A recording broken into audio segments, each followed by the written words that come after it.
Chest pain అనేది మీకు only heart వల్లే కాదండి, లంగ్స్లో ప్రాబ్లం ఉన్న ప్లూరా కానీ ప్లూరల్ ఎఫ్యూజన్ ఉన్న రావచ్చు, ఆర్ స్టమక్ ఎపిగాస్ట్రిక్ ఏరియాలో రిట్రోస్టెర్నల్ బర్న్ లాగా ఉన్న స్టమక్ వల్ల రావచ్చు, అండ్ ఆబ్వియస్గా హార్ట్ వల్ల రావచ్చు, and skin and soft tissue అంటే బోన్స్ వల్ల కానీ మజిల్స్ వల్ల కూడా రావచ్చు.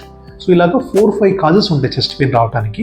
చెస్ట్ పెయిన్ వచ్చిందంటే కంపల్సరీగా హార్ట్ వల్లే అని కాదండి. సో మనము ఏం చేయాలి చెస్ట్ పెయిన్ వచ్చినప్పుడు? సో మెయిన్గా మీరు అబ్జర్వ్ చేయాల్సింది పీరియాడిసిటీ, అంటే ఫ్రీక్వెంట్గా వచ్చి తగ్గుతుందా ఆర్ కంటిన్యూస్గా ఉంటుందా.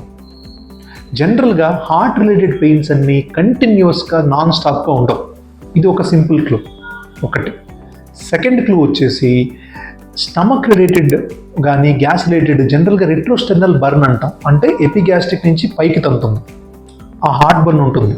అండ్ ఫుడ్ తర్వాత కానీ స్పైసీ మసాలా అప్పుడు ఎక్కువగా ఉండి తర్వాత తగ్గుతుంది. ఇది మనము రీజనబుల్గా స్టమక్ వల్లనే వస్తుంది, హార్ట్ వల్ల కాదు అని చూసుకోవచ్చు, కానీ 100% కాదు. సో ఈ మినిమల్ క్లూస్ వల్ల మనం డిఫరెన్షియేట్ చేయొచ్చు, కానీ ఒకే క్లూ తీసుకొని అన్నిటికీ కారణాలకి డిఫరెన్షియేషన్ చేయలేదు. సో పర్సిస్టెంట్గా చెస్ట్ పెయిన్ వస్తే it is better to consult a doctor. Google చేయకండి, చాట్ జీపీటీని అడగండి, మెయిన్గా డాక్టర్ని కన్సల్ట్ చేయండి. నమస్తే.